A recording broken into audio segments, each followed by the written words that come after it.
Welcome to Astra talk show. ఈరోజు మనతో బ్రహ్మశ్రీ విజయ నరేంద్ర శర్మ గారు ఉన్నారు. ఆయన శ్రీ విద్య ఉపాసకులు. ఆయన ఇవాళ మన స్టూడియోకి వచ్చారు. ఆయనని ప్రత్యంగిర అమ్మవారి గురించి, ఇంకా దుర్గాదేవి, చండీ అమ్మవార్ల గురించి వాళ్ళ వైభవం గురించి తెలుసుకునే ప్రయత్నం చేద్దాం. Welcome to Astra talk show అండి. నమస్కారం అండి. అస్త్రా టాక్ షో ప్రేక్షకులకి, నిర్వాహకులకి అందరికీ కూడా అమ్మవారికి అనుగ్రహం కలగాలని మనస్ఫూర్తిగా కోరుకుంటూ మనం దీన్ని ప్రారంభం చేద్దాం. మొదటగా ఒకసారి అమ్మవారిని ప్రార్థన చేసి ప్రార్థనతో మనం ప్రారంభం చేద్దాం. హ్రీంకారాసనగర్భితానలశిఖాం సోక్లీం కడాం బిభ్రతీం సౌవర్ణాంబరధారిణీం వరసుధాధౌతాం త్రినేత్రోజ్వలాం వందే పుస్తకపాశమంకుశధరాం సద్భూషితాముజ్వలాం త్వాం గౌరీం త్రిపురాం పరాత్పరకళాం శ్రీచక్రసంచారిణీం. శ్రీమాత్రే నమః.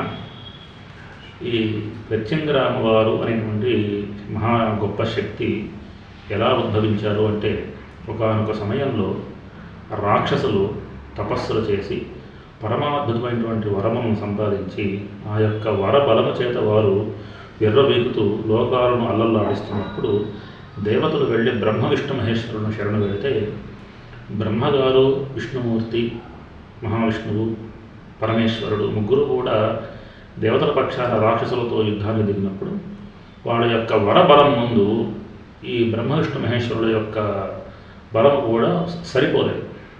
ఇప్పుడు ఆ సమయంలో వాళ్ళ ముగ్గురికి కూడా మూల కారణమైనటువంటి సమస్తమైనటువంటి శక్తి స్వరూపిణి అయినటువంటి ఆద్యా మహాశక్తిని ప్రార్థిస్తే, ఆ అమ్మవారు సమస్త శత్రు సంహారణిగా, సమస్త దుష్ట దానవ భక్షణిగా ఒక గొప్ప సింహాకృతిగా రూపుదాల్చి ఆవిర్భవించింది. ఆవిడ ఏ విధంగా ఉద్భవించింది అంటే, మండేటువంటి ఒక గొప్ప అగ్నిజ్వాల, 1,00,000 సింహముఖాలు కలిగినటువంటి ఒక మహా తేజోపుంజంగా ఉద్భవిస్తే ఎలా ఉంటుందో ఆ విధంగా ఉద్భవించింది. ఇక్కడ అమ్మవారు చండీ అమ్మవారుగా ఆవిర్భవించినప్పుడు మానవ రూపంలో ఆవిర్భవించింది. తేజపుంజం అంతా కూడా ఒక మానవాకారాన్ని ధరించింది. కానీ ఇక్కడ ఈ ప్రత్యంగిర అమ్మవారు వచ్చేసరికి సింహముఖంతో, సింహాకృతితో ఉద్భవించింది.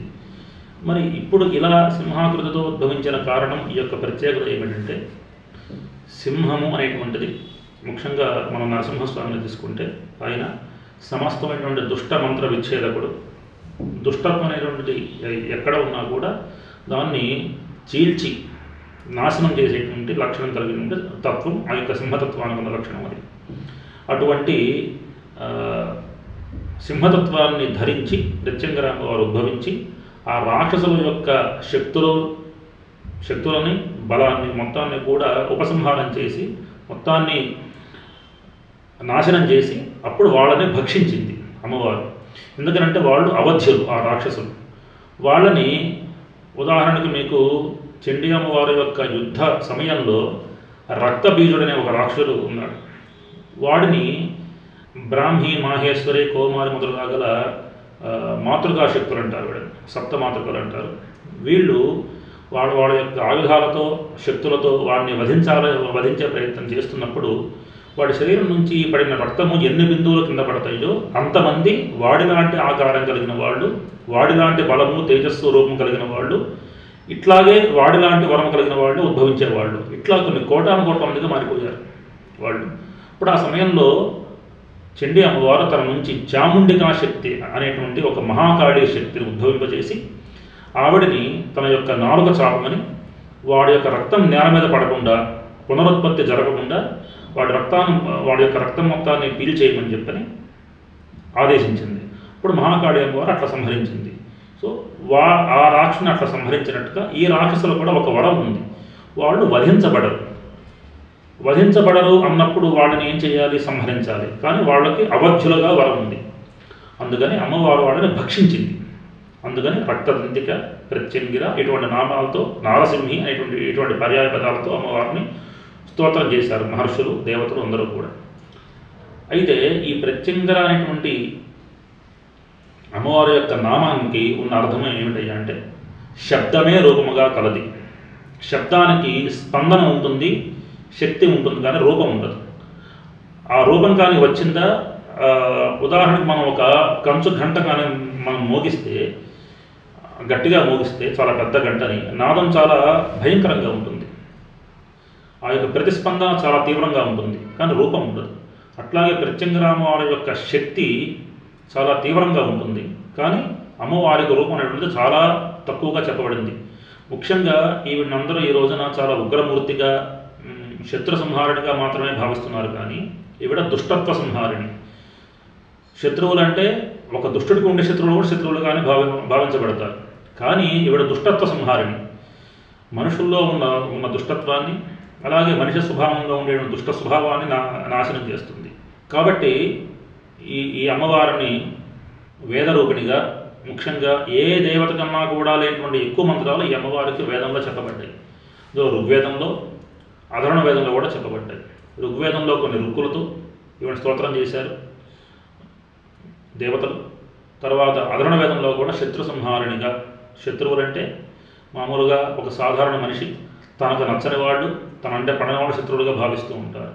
కానీ శత్రువులు అంటే అసలైన అర్థము, ప్రతి విషయానికి కూడా బాహ్యార్థము అంతరార్థం అని చెప్పిన 2 రకాల అర్థాలు ఉంటాయి. ఈ బాహ్యార్థము అంతరార్థము మనం తీసుకుంటే, బాహ్యార్థము మనిషిలో కొంతవరకు ఆగిపోతుంది, కానీ అంతరార్థం తీసుకుంటే శత్రువులు అనే దానికి ఒక మనిషిని పట్టి పీడిస్తున్నటువంటి వాళ్ళలో ఉన్నటువంటి ఆ జీవులో ఉన్నటువంటి బలహీనతలు, వాళ్ళు పీడిస్తున్న కర్మలు, అవే ప్రధాన శత్రువులు. అటువంటి కర్మలు బాగా తీవ్ర రూపం దాల్చడం వలన ఆ కర్మలు ఈ మనిషిని పీడించాలి అంటే ఏదో ఒక పాత్ర కల్పించబడాలి. అందుకు ఒక జీవుని ఎన్నుకుంటాయి, ఆ జీవి రూపంలో వీడు పీడిస్తూ ఉంటాయి. కానీ ఒక సాధారణ ఒక మానవ దృష్టి ఎంతవరకు వెళ్తుంది అంటే, నన్ను వాడు ఇబ్బంది పెడుతున్నాడు, వాడు నా శత్రువు, వాడు సంహరించబడాలి అనుకుంటాం, లేదా వాడు నాశనం కావాలి అనుకుంటాం. అలా అనుకోవడమే దుష్టత్వం. మనం ఒకప్పుడు ఒకరిని మనం ఇబ్బంది పెట్టాము, తిరిగి మళ్ళీ మనం అదే మనం దాన్ని పొందుతున్నాము. అంటే ఒకసారి ఒక కర్మ ఆచరించాము, ఆ కర్మ వల్ల ఇప్పుడు మనం ఫలితాలను పొందుతున్నాం. అప్పుడు విషవృక్షం నాటాము, ఇప్పుడు విషఫలాలు పొందుతున్నాం. కాబట్టి మనం సత్కర్మలు ఆచరిస్తే మంచి తీయడ ఫలాలు మనకు వస్తాయి, మనం వాటిని ఆస్వాదించవచ్చు. వేదం కానీ మన శాస్త్రంగా ధర్మం కానీ చెప్పింది ఏంటయ్యా అంటే, నువ్వు చేసిన కర్మే తిరిగి నీ యొక్క జాతకంగా నీకు ఫలరూపంగా అందుతోంది. కాబట్టి చేస్తున్నటువంటి కర్మను సత్కర్మగా మంచి భావంతో ఆలోచించి అని ధర్మశాస్త్రాలు ఏమి చెప్పినా సారాంశం మొత్తం మాత్రం ఇదే.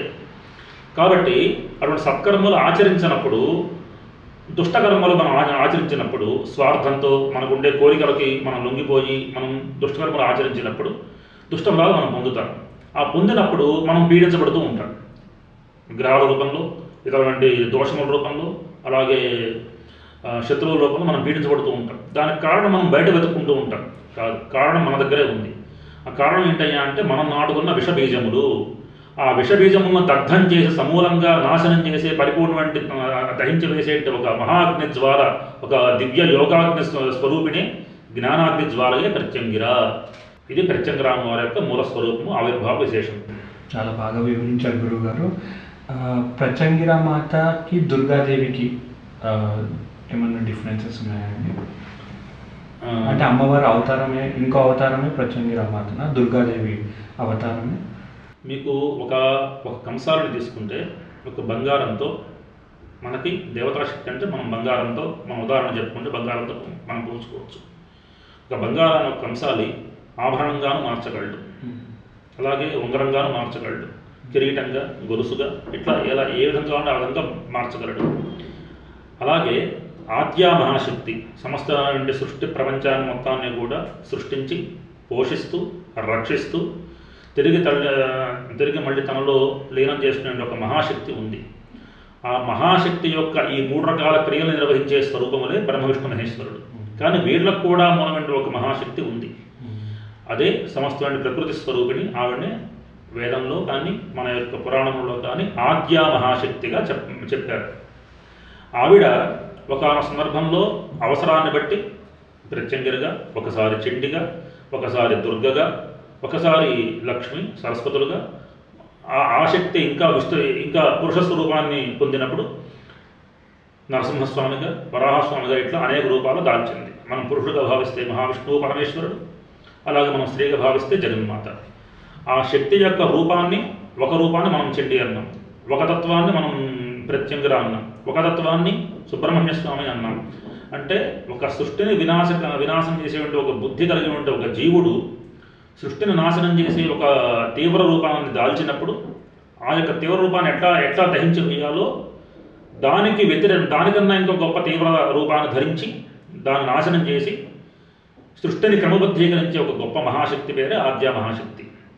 కాబట్టి దుర్గాదేవి ప్రత్యంగిర ఇద్దరు కూడా లోకరక్షణార్థం, దానవ సంహారార్థం, అలాగే భక్త రక్షణార్థం ఆవిర్భవించినటువంటి దివ్య స్వరూపములు. ఈ ప్రత్యంగిరకి చండీ అమ్మవారు కానీ ఏ విధంగా ఈ ప్రకారంగా ఉన్నటువంటి అమ్మవారి యొక్క స్వరూపములలో అన్ని స్వరూపములకు కూడా ఒక కామన్ పాయింట్ ఒకటి మనం తీసుకుంటే దుర్గాదేవి అన్నిట్లో ఉన్న ఒక సార రూపిణి. ఎందుకంటే భక్తుల యొక్క కష్టమును అన్నిటినీ కూడా దుర్గమములు అని సంబోధిస్తారు. దుర్గమములు అంటే దాటశక్యం కానివి, అంటే ఒక మనిషి తన శక్తికి మించినటువంటి కష్టములను అనుభవిస్తూ కర్మలను అనుభవిస్తున్నప్పుడు అటువంటి దాటశక్యం కాని కర్మలను, కొండల్లాంటి కర్మలను దాటించేటువంటి దుర్గా శక్తి పేరు దుర్గా. వాడు ప్రత్యంగిర కావచ్చు, ప్రత్యంగిర రూపంగా దాటించవచ్చు, మహాలక్ష్మి స్వరూపంగా దాటించవచ్చు. ఒక విద్యార్థిగా ఉండి ఒక విద్యను కోరేవాడు తనలో ఉన్నటువంటి అవిద్యని లేదా విద్య నేర్చుకోలేని అసహాయతని దాటాలని పనుకున్నప్పుడు వాడిని ఆ యొక్క అవిద్య నుంచి దాటించి విద్యాస్వరూపిణిగా అనుగ్రహించే మహాసరస్వతిగా కావచ్చు. సో ఇవన్నీ కూడా దుర్గా స్వరూపాలే. అంటే ఒక చెట్టుకున్నటువంటి విభిన్నటువంటి శాఖలు, మూలము అంటే కాండము, మనం ఈ కొమ్మలు రెమ్మలు ఎట్లా పిలుస్తామో అట్లా అన్ని స్వరూపాలు అయితే ఆ చెట్టు మొత్తంలో ప్రవహించే సారం ఏదైతే ఉంటుంది భూమి నుంచి ఆ చెట్టు సారాన్ని గ్రహించి ఎట్లయితే విధంగా జీవించి ఉంటుందో ఆ సార రూపిణి దుర్గ. కాబట్టి అన్ని స్వరూపాల్లో మూలంగా సారభూతంగా ఉన్నటువంటి ఆద్య మహాశక్తి ఏతుందో ఆవిడే దుర్గ. ఆవిడే సృష్టి ప్రారంభంలో, సృష్టి ఉద్భవించిన తర్వాత, సృష్టి పూర్తిగా వికాసం పొంది వాస్తవ స్థితిలో ఉన్న సమయంలో వచ్చినటువంటి లోపాలని, సమస్యల్ని, దుష్టతత్వమును నాశనం చేసి ఉండే ఒక మహాశక్తి దుర్గ. చాలా చక్కగా వివరించారు గురుగారు. ఇప్పుడు ఈ ఫాస్ట్ పేస్ లైఫ్లో చాలామంది బిజీగా ఉంటారు, పూజ చేసుకోవడానికి కష్టము. సో సింపుల్గా అమ్మవారిని ప్రార్థించాలంటే ఏ విధంగా పూజించాలి దుర్గాదేవిని? ఇప్పుడు కొన్ని స్వరూపాలకి చాలా నియమనిష్టలు, ఆచార వ్యవహారములు, ముఖ్యంగా అన్నిటికన్నా కూడా మానసికమైన పవిత్రత అన్నీ కూడా ముఖ్యం. అలాగే కొన్ని స్వరూపములకు వేరే పద్ధతులు చెప్పబడ్డాయి, మనకి అనేక ఆచారాలు చెప్పబడ్డాయి. కానీ ఎటువంటి పద్ధతిలో ఎవరు ఎలా పిలిచినా కూడా పలికే పరిపూర్ణ మాతృస్వరూపిణి దుర్గాదేవి. ఎందుకంటే ఒక పిల్లవాడు తల్లిని తను అపరిశుభ్రంగా ఉన్నా అమ్మ అని పిలిస్తే వచ్చి పక్కన చేర్చుకొని తను శుభ్రపరిచి అన్నం పెట్టి లాభిస్తుంది. మంచిగా అందంగా అలంకరించుకొని వచ్చి అమ్మ అని చెప్పని అరిచినా కూడా వచ్చి దగ్గర లాక్కుని ఆదరిస్తుంది. సో తల్లి పరిపూర్ణ మాతృస్వరూపుడు దుర్గ. అటువంటి తల్లిగా లోకం మొత్తం సంరక్షించే శక్తి. సో కాబట్టి ఎవరు ఎటువంటి పొరపాట్లు చేసిన వాళ్ళైనా, ఎటువంటి పద్ధతులు పాటించే వాళ్ళైనా కొందరు ఉత్తమంగా పాటిస్తారు, కొందరు తక్కువ స్థాయిలో పాటిస్తారు. ఎవరికైనా సరే పూర్తిగా అన్ని రకాలుగా అనుగ్రహించే స్వరూపం దుర్గాదేవి. ఆవిడ్ని ఆరాధించడానికి 4 కాలాలు చెప్పబడ్డాయి. ఉదయాస్తమయ సంధ్యా సమయాలు, ఉదయ సంధ్య, సాయం సంధ్య. అలాగే ఇవి కాకుండా ఉపాసకులకి ఇంకొక 2 సంధ్యలు చెప్పబడ్డాయి. ఒకటి మాధ్యాహ్నిక సంధ్య, ఇంకొకటి తురీయ సంధ్యగా చెప్పబడే అర్ధరాత్రి కాలం. ఈ 4 సమయాల్లో కూడా అమ్మవారిని ఆరాధన చేయొచ్చు. ఈ 4 కాలాలకి ఉన్నటువంటి ప్రతీకలే 4 నవరాత్రులు. ఒకటి వసంత నవరాత్రులు అనే పేరుతో వసంత కాలంలో లలిత అమ్మవారిని ఆరాధన చేస్తారు ఉపాసకులు. అలాగే శ్యామల నవరాత్రులు అనే పేరుతో మాఘమాసంలో ఆరాధన చేస్తారు. అలాగే గుప్త నవరాత్రులు అనే పేరుతో వారాహి అమ్మవారిని ఆషాఢ మాసంలో ఆరాధన చేస్తారు. శరన్నవరాత్రులు అనే పేరుతో శరత్కాలంలో ఆశ్వేజ మాసంలో అమ్మవారిని ఆరాధన చేస్తారు. ఇందులో ఈ మిగిలినటువంటి 3 నవరాత్రులు కూడా ఈ రోజున అందరూ పాటిస్తున్నారు. కానీ అవి కేవలం ఉపాసకులకి చాలా తీవ్ర స్థాయిలో పరిపూర్ణమైన పూర్ణదీక్ష ఉండి నిష్ఠానియమాలతో ఆరాధన చేయగలిగి ఆ యొక్క ఉగ్రశక్తుల్ని ఆరాధన చేస్తూ వాటిని భరించగలిగే ఉపాసనా బలం ఉన్న సాధకులకు మాత్రం చెప్పబడింది. కానీ అందరూ ఆరాధించగలిగినటువంటి కాలం ఏంటి అంటే శరత్కాలంలో వచ్చేటి శరన్నవరాత్రులు. వీటిని మనం దసరా నవరాత్రులుగా మనం వ్యవహరిస్తున్నాం ఇప్పటి కాలంలో. వీటిని దేవీ శరన్నవరాత్రులుగా వీటిని సాధారణంగా మనం అందరం పిలుస్తున్నాం. దేవీ శరన్నవరాత్రుల్లో ఎవరైనా సరే అమ్మవారిని 8 రకాలుగా ఆరాధన చేయొచ్చు. సురేంద్ర సంహిత కింద ఈ యొక్క విషయం చెప్పబడింది. ప్రతిమాయాం ఘటేవాపి యంత్రే వామర దర్పణే కన్యామూర్తవు తథా దుర్గాం స్త్రీవరాంగే చ పుస్తకే. 8 స్వరూపాల్లో అమ్మవారిని ఆరాధన చెప్పబడింది. 8 స్వరూపాలు ఏమిటయ్యా అంటే ప్రతిమాయాం ఘటేవాపి, ఒక లోహ ప్రతిమ, బంగారము, వెండు, లేకపోతే ఇత్తడి, పంచలోహాలు కానీ ఈ విధంగా ఉన్న లోహ ప్రతిమ ఎందు. ఘటేవాపి, ఘటం అంటే కుండ, కానీ కలశం అని ఇక్కడ మనం అర్థం తీసుకోవాలి. కలశంలో కలశ స్థాపన చేసి ఆరాధన చేయడం. యంత్రే వామర దర్పణే, అలాగే అమ్మవారి యొక్క చండీ యంత్రం ఉంది, అమ్మవారిని ఆరాధన చేయడం. యంత్రాన్ని అమ్మవారిగా భావించి మనం పూజించడం. అమల దర్పణే, 2 పక్కల పారదర్శకంగా ఉన్నటువంటి దర్పణం అనగా అద్దం. అద్దంలో కూడా అమ్మవారిని ఆరాధన చేసే ప్రక్రియ మంత్రశాస్త్రంలో చెప్పబడింది. అలాగే కన్యామూర్తవు తథా దుర్గాం, కన్య ఎందు అంటే కుమారి పూజగా మనం చేస్తున్నాం. కుమారి పూజ అని చెప్పని మనం చిన్నపిల్లలకి మనం ఆరాధన చేస్తూ ఉంటాం. చాలామంది గుళ్ళలో మీరు చూసే ఉంటారు. సో కన్య ఎందు, మూర్తి ఎందు అంటే ఒక విగ్రహం ఎందు, అంటే ఒక శిలా విగ్రహం, లేకపోతే మనం మార్బుల్స్లో కూడా విగ్రహాలు పెట్టి చేస్తూ ఉంటారు చాలామంది, లేదా మట్టి ప్రతిమ, వీటి ఎందు అమ్మవారిని ఆరాధన చేయొచ్చు. తథా దుర్గా, ఇటువంటి దుర్గా అమ్మవారిని స్త్రీవరాంగేచ పుస్తకే, ఒక సువాసిని, ఒక సుమంగళి యొక్క శరీర భాగములందు అమ్మవారి యొక్క మూర్తిని అమ్మవారిని భావిస్తూ స్త్రీ స్వరూపాన్ని అమ్మవారిగా భావించి ఆరాధన చేసే విధానం ఉంది. అలాగే పుస్తకం యొక్క సప్తశతి, చండీ సప్తశతి ఉన్నటువంటి పుస్తకాన్ని కూడా అమ్మవారిగానే భావించి పూజ చేసే విధానం సాంప్రదాయంలో ఉంది. బయట సాధారణంగా చాలామంది చండీ పారాయణ చేసేవాళ్ళు మనకి ఎప్పటి నుంచో ప్రాచీన కాలం నుంచి మనకు వస్తున్నటువంటి పరంపరానుగతంగా శ్రీ విద్యా ఉపాసకులు చాలామంది చండీ పారాయణ చేసేవాళ్ళు చండీ సప్తశతి పారాయణ గ్రంథాన్నే అమ్మవారిగా భావించి పూజించి ఆ తర్వాత పారాయణ చేస్తారు. ఈ ప్రకారం చెప్పబడుతుంది. దీంట్లో స్త్రీవరాంగేచ పుస్తకే అన్నారు. ఇక్కడ స్త్రీ యొక్క శరీరం కూడా అమ్మవారి స్వరూపంగా చెప్పబడింది. మరి స్త్రీ అంటే ఎవరు? స్త్రీ యొక్క సమస్తమైన స్వరూపం మొత్తం కూడా అమ్మవారి స్వరూపమే. స్త్రీయ సమస్తా సకల జగత్సు అని చండీలో వస్తుంది. సృష్టిలో ఉన్నటువంటి సమస్తమైన స్త్రీలు మొత్తం కూడా అమ్మవారి యొక్క స్వరూపములే. అందులో కూతురు, భార్య, తల్లి వీళ్ళు కూడా స్త్రీలే.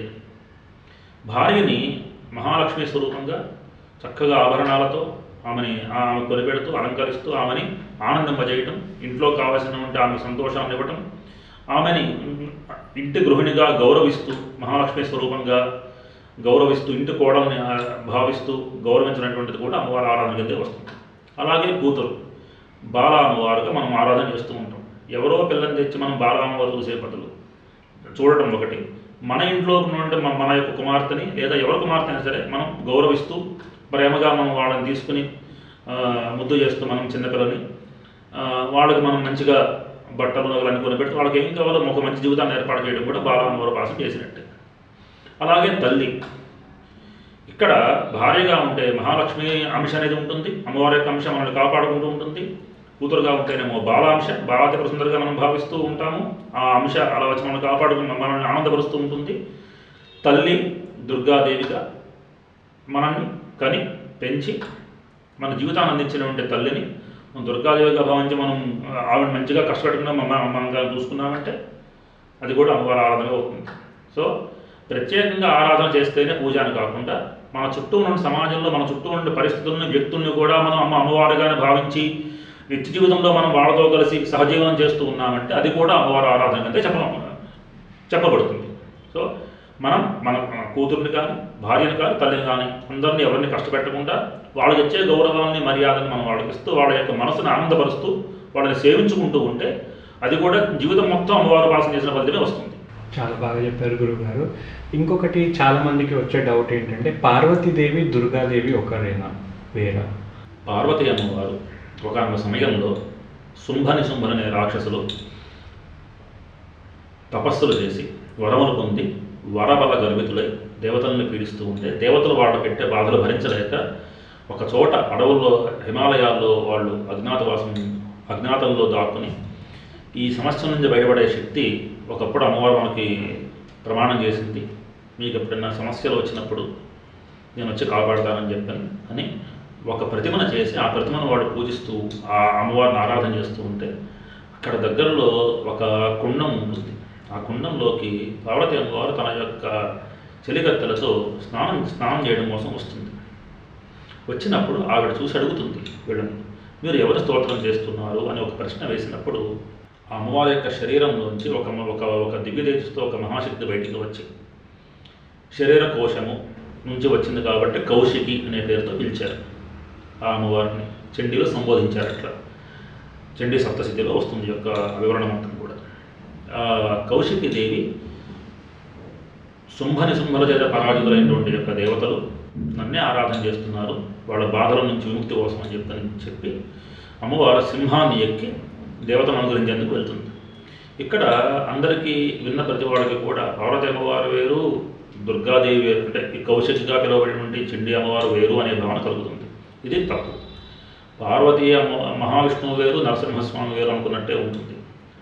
మహావిష్ణువే అతి సౌమ్యంగా అనుగ్రహమూర్తిగా ఉన్నప్పుడు మహావిష్ణువు ప్రసన్నమూర్తిగా ఉన్నవాడు తన భక్తుల్ని బాధపెట్టి ఉండే రాక్షసుల పట్ల ఉగ్రమూర్తిగా మారి సంహారశక్తిగా నరసింహస్వామిగా ఆవిర్భవించి రాక్షస సంహారం చేసినట్లుగానే ఆయా అమ్మవారిలో వీళ్ళు పడుతున్న బాధను చూసి తప్పించిన ఉంటే ఆ యొక్క స్వరూపం ఏదైతే ఉందో అది ఆ అమ్మవారిలో ఉన్న ఆ యొక్క దేవతలను కాపాడాలనే తపన ఒక రూపాన్ని ధరించి బయటకు వచ్చింది.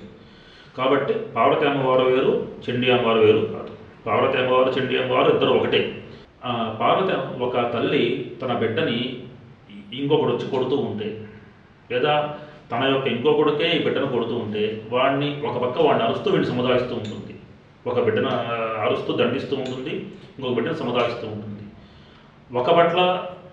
ఒక కొడుకు పట్ల ఉగ్రమూర్తిగా, ఇంకొక కొడుకు పట్ల ప్రసన్నమూర్తిగా, వాత్సల్యామృత పూర్ణిగా ఉన్న ఆ తల్లి. అదే ప్రకారంగా ఆ జగన్మాత అంటే పార్వతీ అమ్మవారే తన బిడ్డల్లాంటి దేవతలు పడుతున్నటువంటి బాధను, వాడు చేసిన ప్రార్థనని చూసి దానివల్ల వాళ్ళు కాపాడాలనే ఒక దివ్య సంకల్పాన్ని పొందినప్పుడు ఆవిడలో ఉన్న ఆ యొక్క సంకల్పం అనేటువంటి ఒక దివ్య స్వరూపాన్ని ధరించి చండీ అమ్మవారుగా పిలువబడి దుర్గాదేవి స్వరూపం ధరించింది. ఆవిడే సింహవాహిని దుర్గా.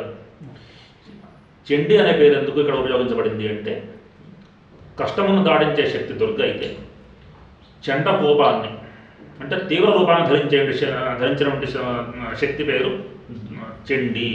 కాబట్టి చండీ అంటే తీవ్రమైన కోపం కలిగినటువంటిది అని అర్థం. కాబట్టి దుర్గా అమ్మవారే భక్తులను రక్షిస్తున్నప్పుడు దుర్గగా, పార్వతిగా ఉన్న శక్తి తీవ్ర కోపాన్ని పొంది తన బిడ్డలను బాధిస్తున్న రాక్షసుల పట్ల ఉగ్ర స్వభావాన్ని పొందినప్పుడు చండ కోపాన్ని పొందుతుంది. కాబట్టి ఆవిడ చండికావరేశ్వరిగా, చండిగా స్తోత్రం చేయబడింది. చాలా చక్కగా వివరించారు గురుగారు. చాలామందికి డౌట్ ఉండేది, చాలా బాగా క్లారిఫై చేశారు. ఇప్పుడు చాలా చోట్ల మనం చూసుకున్నట్టయితే అమ్మవారి వాహనం పులిలాగా కూడా కొన్ని చోట్ల మనం చూస్తాము. అసలు అమ్మవారి వాహనం పులా లేకపోతే సింహమా?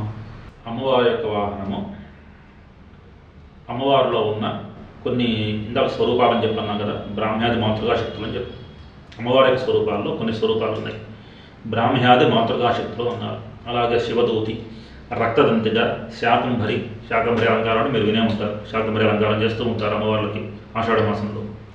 అలాగే శతాక్షి, రక్తదంతిగా, ఇట్లా అనేక స్వరూపాలు ఉన్నాయి. నంద, భ్రామరి, ఇటువంటి స్వరూపాలు. ఇటువంటి స్వరూపాల్లో కొన్ని స్వరూపాలు ఇప్పుడు ఉదాహరణకి తీసుకుంటే బ్రహ్మగారి యొక్క శక్తి, అంటే బ్రహ్మగారిలో ఉన్న సృష్టించే శక్తి ఏదైతే ఉందో, ఇంకా పార్వతీ అమ్మవారిలో దేవతలను కాపాడాలి అనుకున్న భావన పొందినప్పుడు ఆవిడలో ఉన్న ఉగ్ర స్వభావం చండీ అమ్మవారుగా బయటకు వచ్చినట్టుగానే బ్రహ్మగారిలో కూడా ఆయనకు మూలాధార శక్తి ఏదైతే ఉందో ఆ యొక్క సారభూత శక్తి బ్రాహ్మీ శక్తిగా బయటకు వచ్చింది. ఆవిడ కూడా ఆ యొక్క బ్రాహ్మీ శక్తి బ్రహ్మగారిలాగానే అక్షమాల, పుస్తకము, కమండలు ధరించి ఉండి హంసల్ని పూజించినటువంటి విమానంలో సంచరిస్తూ ఉంటుంది. అలాగే మహావిష్ణువులో ఉన్న శక్తి వైష్ణవీ శక్తిగా రూపాన్ని పొందింది. ఆవిడ మహావిష్ణువు వలని శంఖము, చక్రము, గదా, పద్మము ధరించి మంచి పట్టు పీతాంబరధారిణి అయి గరుత్మంతుడిని అధిరోహించి వచ్చింది. ఇట్లా అనేక వాహనములు ఆయా శక్తులు ఆ విధంగా బయటకు వచ్చి ధరించినాయి. అట్లా కౌమారి శక్తి, సుబ్రహ్మణ్య స్వామిలో ఉన్న శక్తి మయూర వాహనాన్ని ధరించి శక్తిని ధరించి వచ్చింది. అలాగే నారసింహి శక్తి, వారాహి శక్తి, అలాగే కొన్ని స్వరూపాలు ఉన్న ఉగ్ర స్వరూపాలు ఉన్నాయి. శివదూతి అమ్మవారు ఉంది, రక్తవంతిక అమ్మవారు ఉంది. వాళ్ళకి ఆ స్వరూపాలకి వ్యాఘ్ర వాహనం అంటే పులి వాహనంగా చెప్పబడింది కొన్ని మంత్రశాస్త్ర గ్రంథాలలో. కాబట్టి అమ్మవారు శార్దుల వాహనము ధరిస్తుంది, ఇంకొక రూపంతో హంసవాహనము ధరిస్తుంది, అధిరోహిస్తుంది, ఇంకొక రూపంలో సింహవాహనాన్ని అధిరోహిస్తుంది. కాబట్టి సమయాన్ని బట్టి ఆవిడ ధరించిన శక్తి యొక్క స్వరూపాన్ని బట్టి, ధరించబడిన సమయాన్ని బట్టి, అవసరాన్ని బట్టి ఆవిడ ఒక రూపంగా మారుతుంది. కాబట్టి అన్ని స్వరూపాలు, అన్ని వాహనములు ఆవిడే. అందరి దేవతల్లో ఉన్న సారభూత శక్తి దుర్గ, ఆవిడే చండి. చాలా చక్కగా చెప్పారు గురువు గారు. ఇలాంటి విషయాలు మరెన్నో తెలుసుకోవాలి మీ ద్వారా అని చెప్పి మళ్ళీ మీరు మా ఛానల్కి వచ్చి ఇలాంటి ఇంటర్వ్యూస్ ఇవ్వాలని కోరుకుంటూ థ్యాంక్ యూ సో మచ్ అండి. ధన్యవాదాలు. చాలా సంతోషం అండి. ధన్యవాదాలు. ఇలాంటి ఇంట్రెస్టింగ్ వీడియోస్ కోసం please like, share and subscribe Astra talk show. Thank you.